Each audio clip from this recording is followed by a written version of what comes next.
All right, so some of this is going to be review because we've seen some of these before.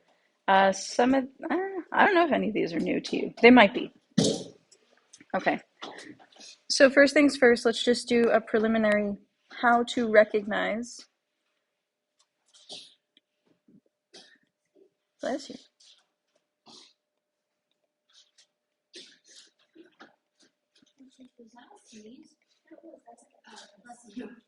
All right, so how to recognize an infinitive.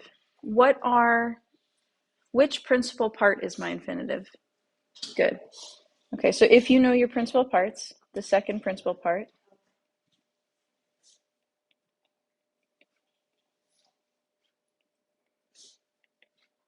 is your infinitive.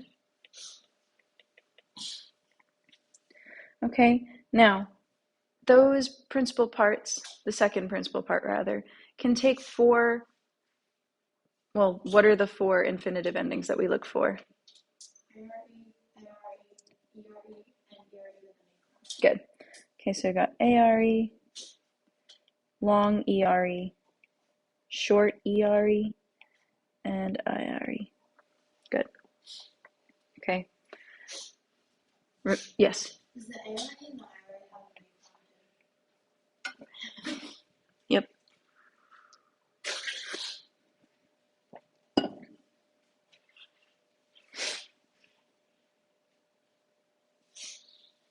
Okay. Just as a, I think I'm going to pre-teach this a little bit. Okay, so the infinitive, like let's say you don't have to write this word. Okay. Amare. Okay, amare. What does that mean? How would I translate that by itself? To love. Oh my goodness. Wait, is everyone okay right now? Okay, to love. I don't know, like some of your faces just turned like super red. It was kind of weird. Maybe it's me. Maybe my vision's going. Okay, so that's to love. Now, is there a way to say to be loved, I guess? Well, let me ask it this way. What's the difference between to love and to be loved? Active versus passive, right? So there is such thing as a passive infinitive, and I'll just kind of mention them here. Okay. I'm going to give you the endings now, the passives. Okay.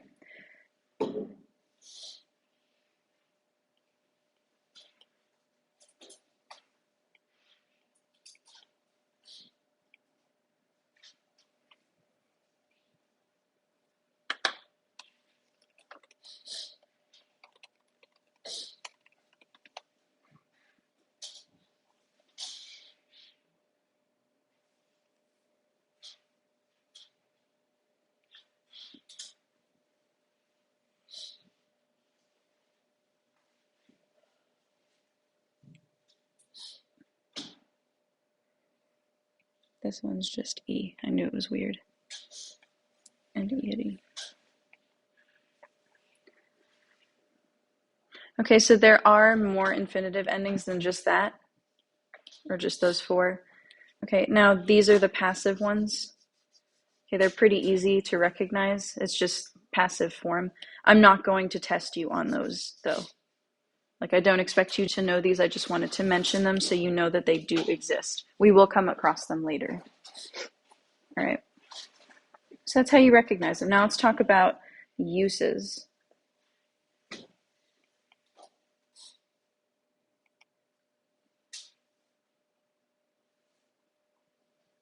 Okay, the first use we're going to talk about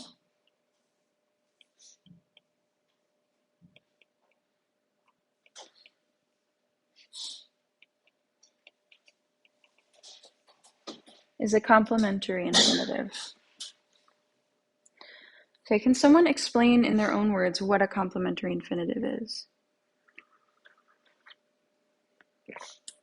I've heard from you a lot today. Not a bad thing, just want to spread the wealth.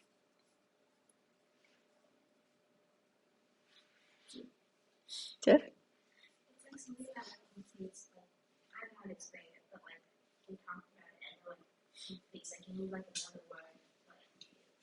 Okay, so it completes, and it's in the word complement. It like completes something. Okay, so verbs like, well, let's see, what's like a good grammatical?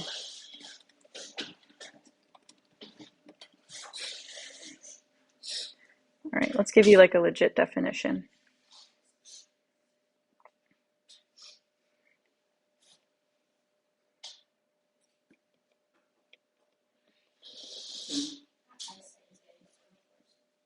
Do you need me to write bigger? I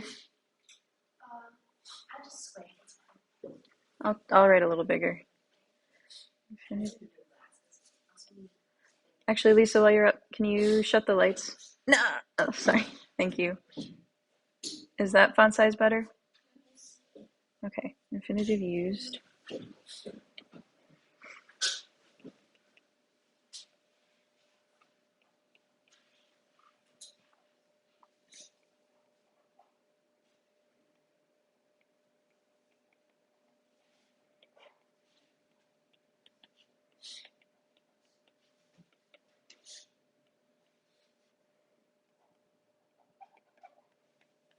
Okay, so it's infinitive used with a verb whose meaning is not felt to be complete. Okay.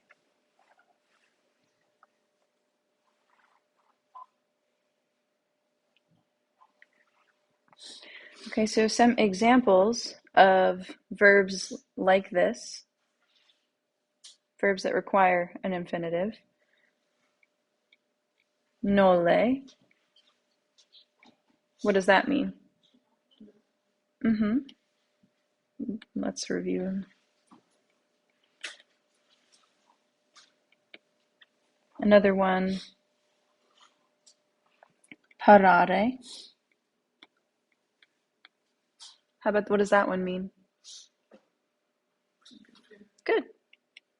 Right, you prepare to do something.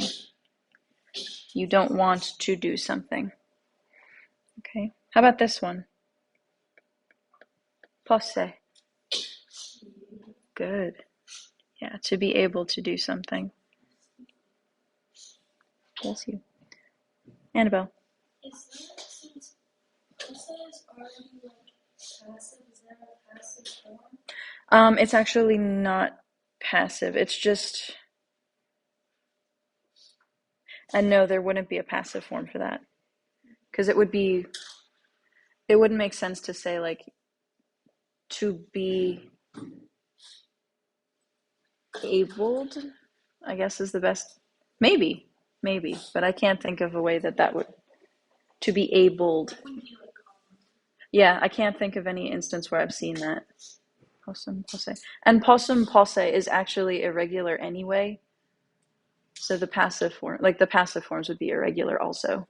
Good question though. Yeah, it does look kind of weird. Okay, so nole parare posse. How about this one?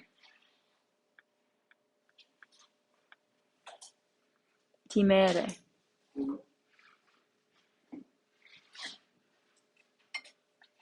Mm-hmm. Mm-hmm. To be afraid or to fear. Right? You're afraid to do something. How about this one? Welle. To want. Good. Okay. And one that you saw and we kind of talked about before we had our longer weekend. This is not really a verb, but it does require a complementary infinitive. Does anyone remember? In animo habere. Kind of. To have in mind, yeah.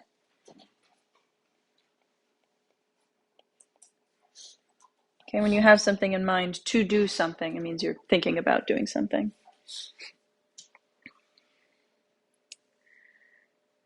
Okay. Questions so far? No? All right, I'm going to put like 2 examples up. Yeah. So all these words that are listed, are these words that are infinitive or are they Good question.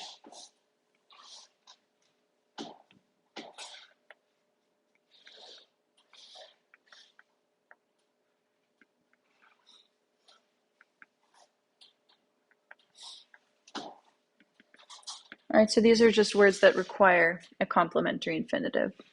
But I did give them to you in the infinitive form, which is why you're a little confused. That makes sense. Okay, so like in action, let's just do two examples, really brief, of how this works.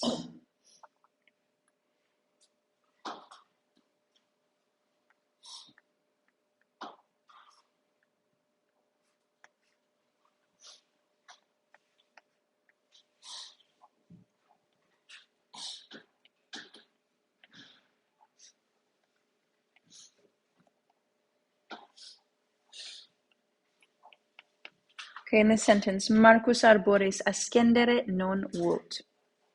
All right, so which is the word that requires the complementary infinitive? Which is the one that needs one? Vult, yep. Okay, and what's my infinitive? Good, and just like that. Okay, so how am I going to translate this? The tree or the trees? Trees. Yeah. Okay, Marcus does not want to climb the trees. How do you climb multiple trees? You could just say Marcus does not want to climb trees. You could say that.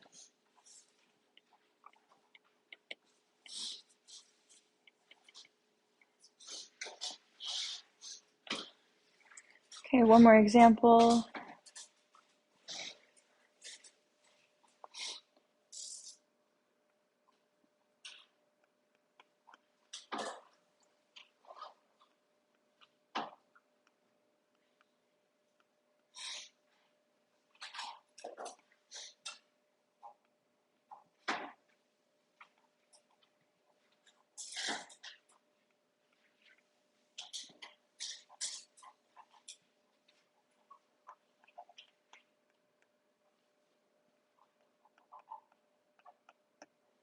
Okay. Next sentence. Multi viatores ad meam calponam venire solent. All right, so what's my word that requires the use of a complementary infinitive?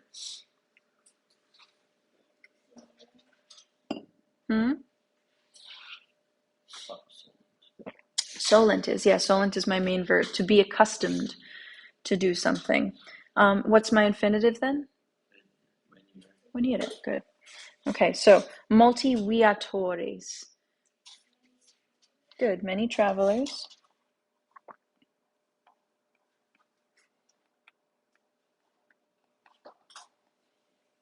Solent are accustomed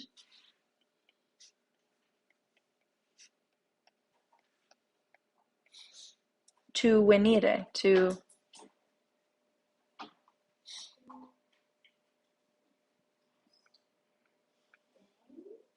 come. To come ad meam calponam, to my inn. Okay, any questions on that?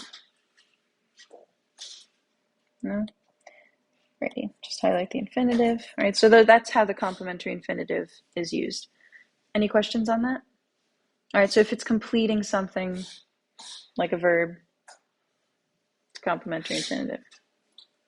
All right, the next kind, may I scroll? Okay, I'll wait a moment.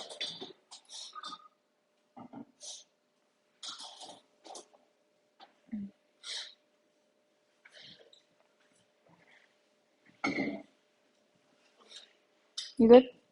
Okay. The second type of infinitive we're going to talk about, let's draw a line here so we're not confusing ourselves.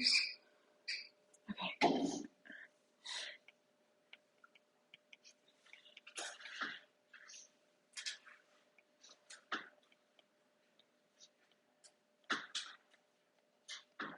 Infinitives with impersonals.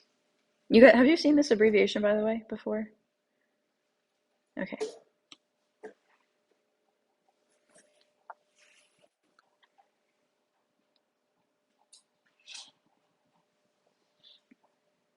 Okay, so our definition, I guess, for this one.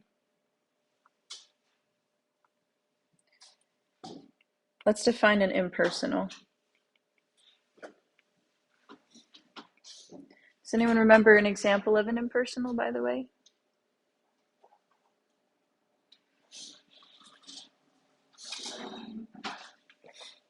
Okay, necesse est.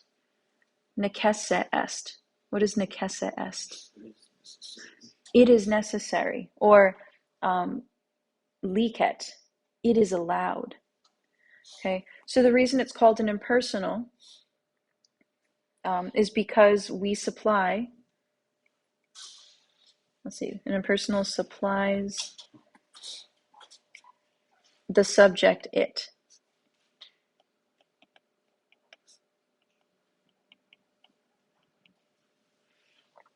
Okay. Arania eczema. I can spell. Get it? Rictum semper. No, you don't know the Harry Potter spells? Protego total. Okay. Okay. Well, if you know Latin, you can just make up spells. So there's that too.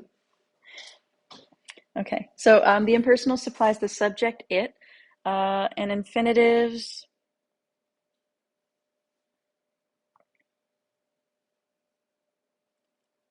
Oh, isn't that interesting? Actually, didn't know this until today. Technically, the infinitive is our subject, but it's weird if we translate it that way, so we don't translate it that way. So literally, you could say something like, to leave is necessary for us. So instead of saying like, it is necessary for us to leave, like to leave, the infinitive is technically the subject, but because that sounds super wonky in English, we don't do it that way. That's wicked cool. I actually did not know that. Wow. Cool. Okay.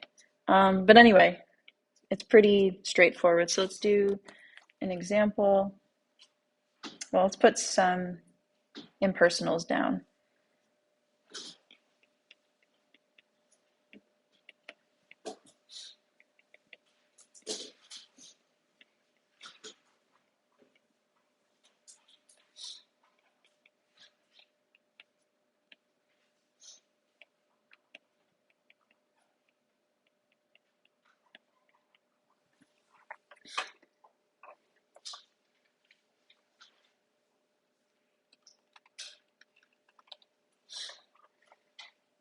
Okay, let's get another.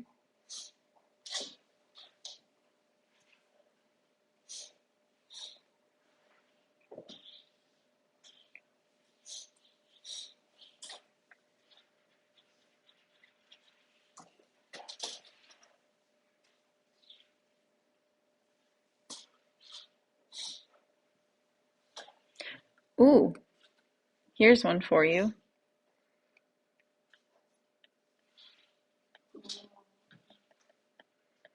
This one doesn't require an infinitive, but it is fun. Um, what do you think this impersonal is?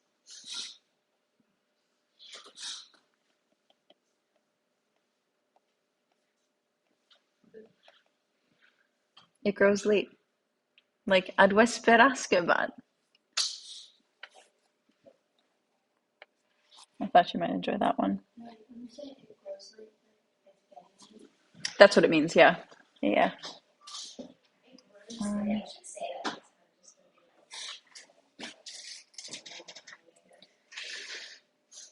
Yeah, I like that. Okay, here are some that you might see. So we've got liket. This one's important. Plaquette, right? If you placate somebody, what are you doing? Or you placate, yeah, if you placate somebody. Have you heard that before? Calm them down, yeah. It literally like to please them. So plaquette means like it pleases, kind of.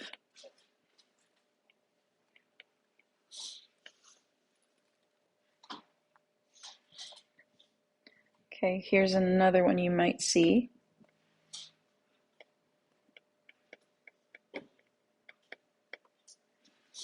It delights.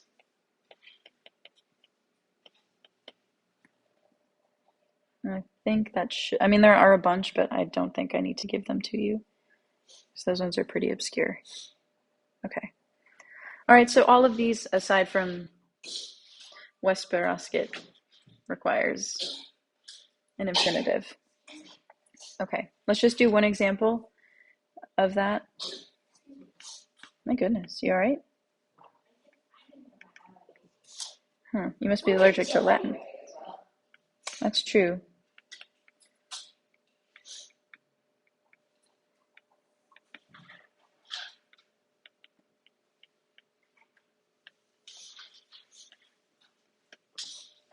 Okay. Necessa est nobis discedere. All right. Thoughts? Translation?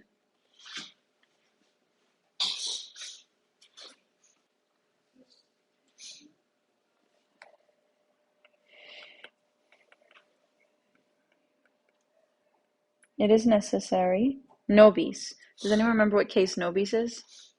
Nos, nostri, nobis, nos, nobis. You do.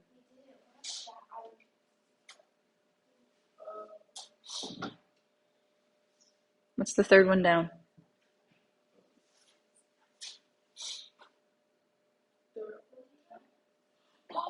Nos, nostri, nobis. Down one more. Up, dative, yeah. Okay, dative. And what are the keywords for the dative? That's ablative. For, or two or four. Okay, so here we would say, it is necessary for us to discedere. To what? Nope, to leave.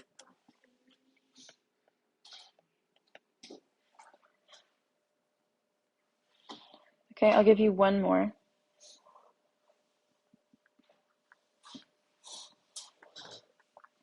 Similar idea, but instead it's vobis, not nobis.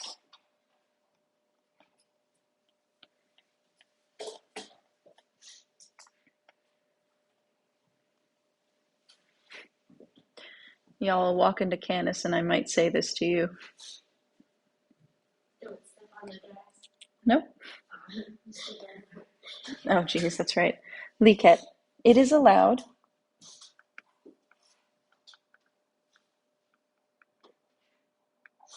Now, nobis is us. Vobis is, yeah, it is allowed for y'all to cenare. Yeah, to eat or to dine. Hic. Where? Here. Okay? Does that make sense to everybody? Yes. When you like eat yogurt, do you accidentally put the spoon in the trash and like the container in the sink? Like, do you accidentally do that? I did that yesterday. I don't eat yogurt enough to know. Yogurt put what? So like, you might eat yogurt and then you eat it out of the thing, and then you put like the spoon in the trash basket and like the yogurt container in the sink. Yeah, like yeah. Because you're supposed to wash the spoon and throw it in the container. That's what she means. Oh.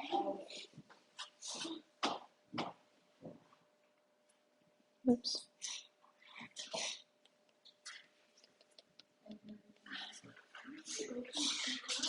No, I don't do that at the same time.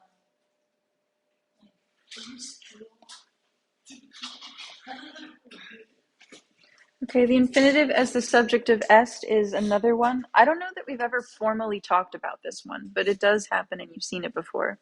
Infinitive ass. Is that ass? Yeah, sorry, as. Sorry, my S's are a little lazy. But only after they follow the A, as Nathan Stortz pointed out. Your brother once, like, I wrote 5 sentences, only 5 sentences on the board, and he analyzed my entire writing. He's like, you do this when it follows this letter, but you don't do it here, which is really weird. But you do this and this in this instance and not here. So your letters are pretty inconsistent. I was like, well, I'm consistent in my inconsistency, I think is what he said. Pretty funny. Task failed successfully. Yep, tasks failed successfully. Exactly. Okay, so in this example, the infinitive, this is going to get a little technical, is being used as a verbal noun.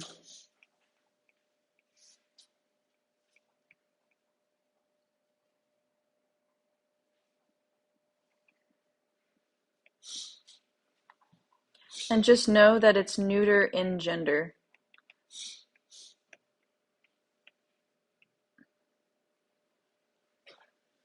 Okay, so for example, what this is going to look like.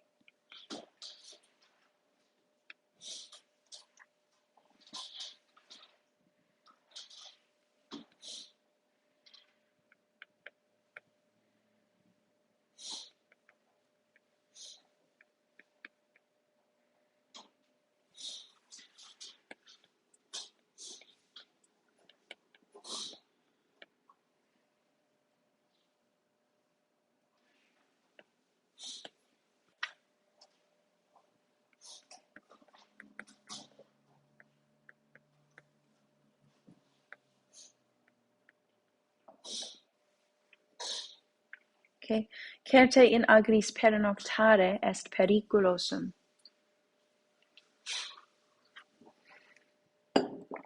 Okay, certe, certainly.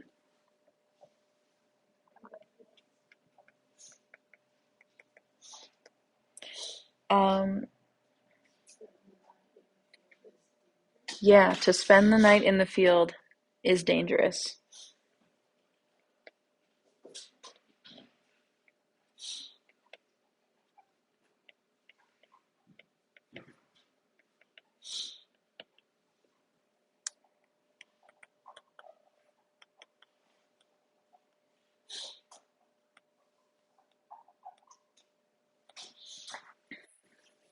Okay. So like I said before, pernoctare, our infinitive here,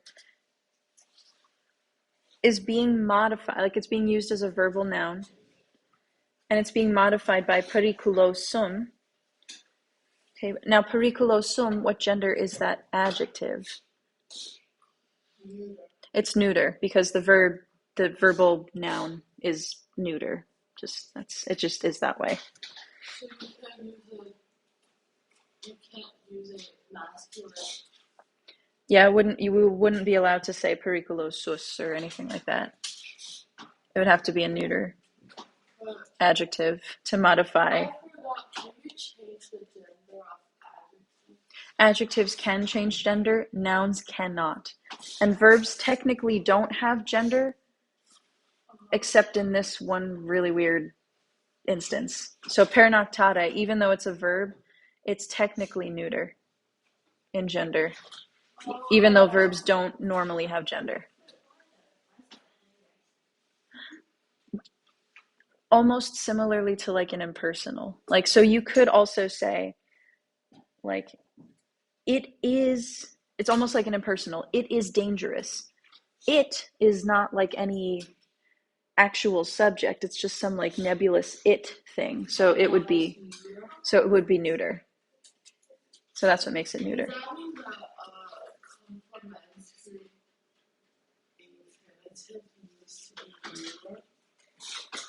In all other circumstances, verbs don't have gender, including complementary infinitives. Because a complementary infinitive is going to just complete a verb that already exists. Why is in this case? In this case, it's because we're using an adjective. And in order to use adjectives, there has to be a gender, because adjectives naturally have gender programmed into them. So to like do it appropriately, we have to assign a gender to pernoctare. And neuter makes the most sense because you would say, like, it is dangerous to spend the night. Or you could say, like, it is bad to cheat, right? So it and cheat are technically talking about the same thing. So they have to agree in gender based on, like, the gender agreement rule. Also, whenever there isn't like infinity like used as like a verb now, it's always neuter. Yep. Exactly. Yeah. Sure. Is that good? Okay.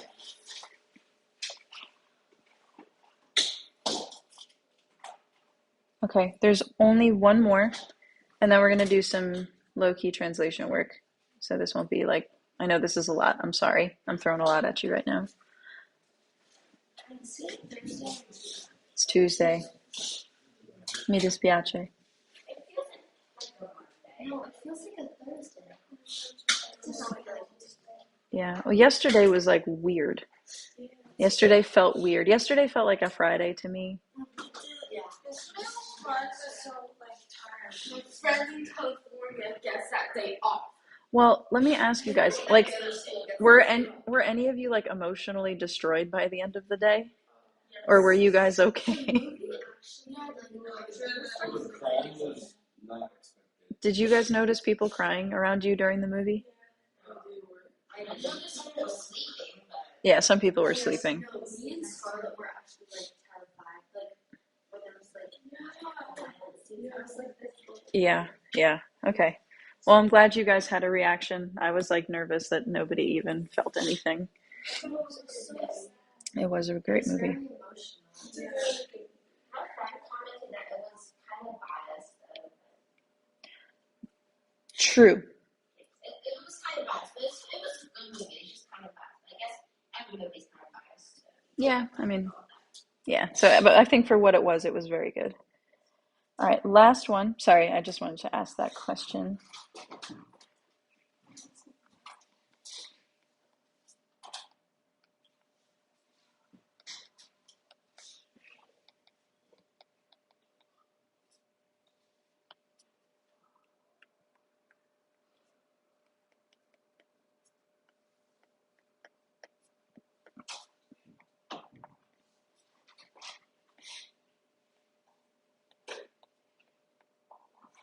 Okay.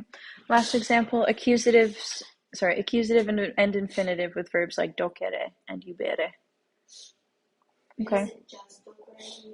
There are other instances, but these are the ones that we're going to see, at least for now. Yeah, as always with any of these types of infinitives, there are other like examples of them and verbs that will require infinitives, but these are just the ones that we've worked with so far or that you've seen before. Okay, now rather than putting a definition to it, let's just look at an example, and it should become pretty apparent quickly what we mean. Wait, that's the example? Yeah, this is an example here.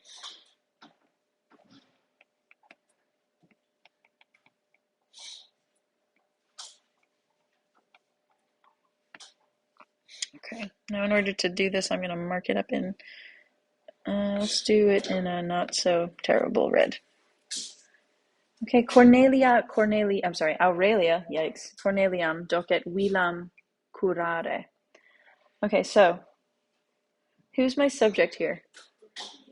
Aurelia is, and who's my direct object? Corneliam, good. Okay, now, what's my main verb? Docet, yeah. Okay, now, the sentence could be fine if I were just to stop it here. I could say, Aurelia teaches Cornelia, right? Sounds fine. It's a good sentence. Okay, but what's going on here is we've got some extra stuff. Now, can someone tell me what case vilam is? What case? It's accusative, so what's it probably going to be? Technically, we have another direct object, but it's not the same as Cornelium, direct object. It's doing something different grammatically. And curare, what kind of word is that? Infinitive. Good. Okay, so let's do a translation. Aurelia Doket teaches Cornelia to what?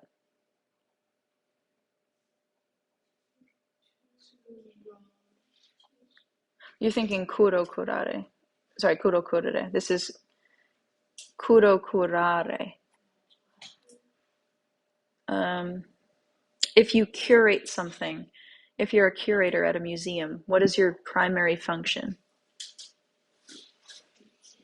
To take care. Yeah, you care for the exhibits. You take care of what's being on display, when and where and how. All right, so Aurelia teaches Cornelia to care for, yeah, the house. All right, so let's think about what we've got going on here. All right, we technically have two direct objects, but if I want to be particular about it, this is what I would say. I would say that Cornelium is the direct object of our main verb, doket. Okay, Wilam is the direct object, accusative, functioning off of the infinitive, right? Because the house is still, like, what makes a direct object a direct object? It's the thing that receives the action of the verb. Is the house receiving the action? Kind of, yeah, right? So because of that, because of what is happening to that house, it has to be a direct object, but it's not the direct object of the main sentence frame. It's kind of like extra stuff. So it's kind of hinging off of curare as opposed to doket. Does that make sense? Okay, let's try one more example.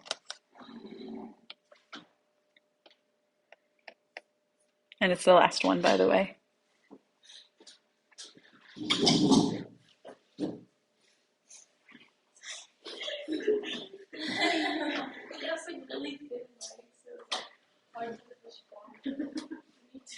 That chair is really sensitive about its thin legs. Don't talk about it like that. It's an insecure chair.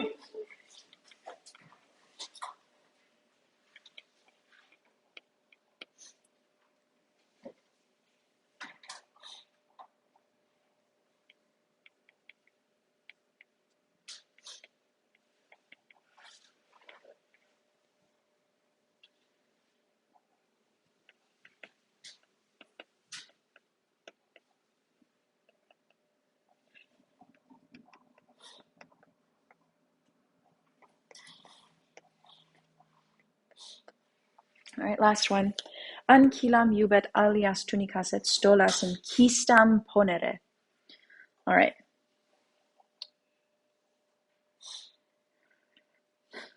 Let's mark this up. Okay.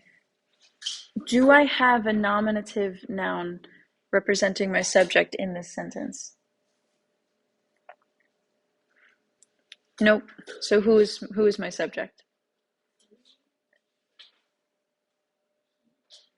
He or she or it, I guess. Okay, so yubed is my main verb. What case is ankilam? It's accusative direct object. Okay, what about alias tunicas and stolas? What case are those words?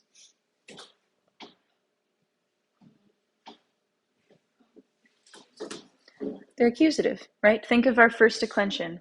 I, I, arum, is, as, is. It's accusative plural.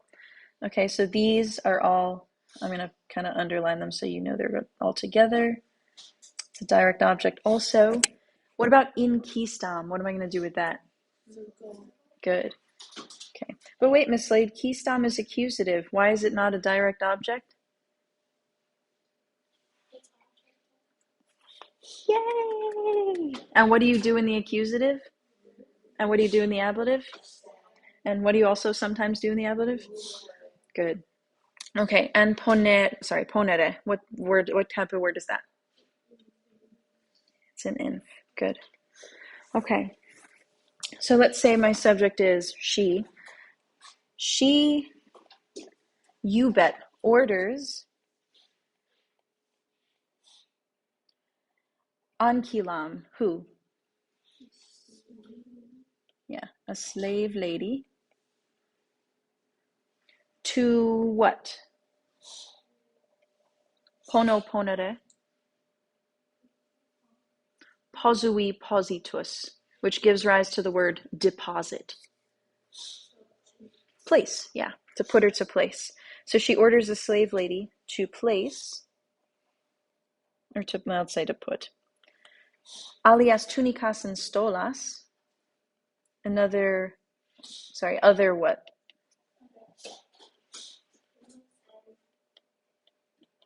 You can just translate that one as is. Yeah, tunics and stolas. Could say dresses also. Into the kistam. Into a what? Good. All right, so let's think about what's happening here grammatically. Okay, ankilam is the direct object of which verb?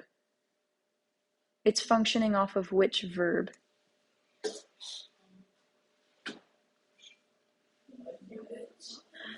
Yep, ankilam. Okay, similarly to the first example, we kind of have to separate, right? Because we've got alias, tunicas, and stolas, and we've got ankilam. They're both direct objects, but they're functioning differently.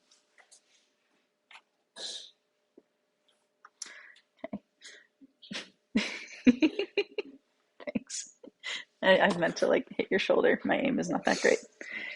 Okay, so ankilam is functioning off of you bet, right? Because you could say she orders the slave, and that's probably fine, right?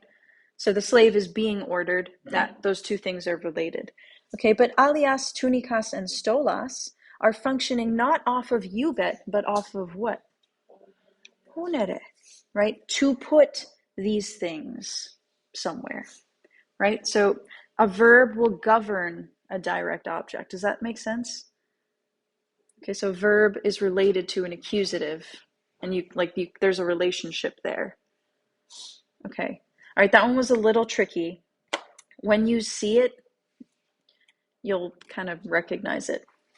What I would like us to do is, I know I had you guys start this last class, but I don't think we got very far. If you can keep on working through the chapter 20 story. You don't have to mark it up, just start working through the translation. Get as far as you can. And I think I would like you to do the rest for homework. No, translate. Don't worry about marking up. Yeah. Yes. You don't want these bad boys?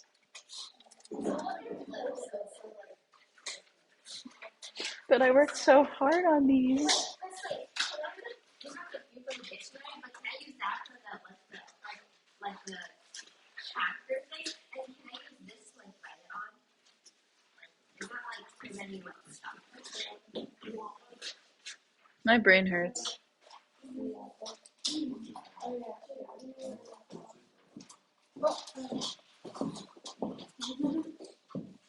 Oh!